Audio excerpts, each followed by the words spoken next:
Жақындап қалған қасиетті Рамазан айына қарсы бүгін сіздерге тарының осылай шашылып дара-дара пісетін рецептісімен бөлісемін. Видеоны соңына тамашалаңыздар. Алдымен бізге міндетті түрде қуырылған тары қажет болады, және де оны жылы сумен осылай 3-4 рет қайтара жақсылап тұрып жуамыз. Суымыз міндетті түрде ағару керек. Кейіннен жуып болғаннан кейін үстіне қайнап тұрған ыстық сүтті құямыз. Сүтті қатты толтырмаймыз, бетіне азғантай ғана асырамыз. Бетін тарелкамен жауып қоямыз, және де 20 минутта осылай жабық тарелкамен бұқтыратын боламыз. Уақыт өткеннен кейін осылай тарымыз толықтай пісіп тұрады.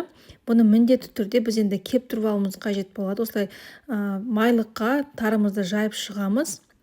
Екінші майлықпен осылай бетін жауып қоямыз. 10 минутте күтеміз. Кейін осылай ыдысымызға салып, дәміне қарай қантты, бөлме температурасында еріп тұрған сары майды салып, барлығын жақсылап араластырамыз. Бұл жерде қанттың мөлшері мен майдың мөлшерін өздеріңіз анықтайсыздар.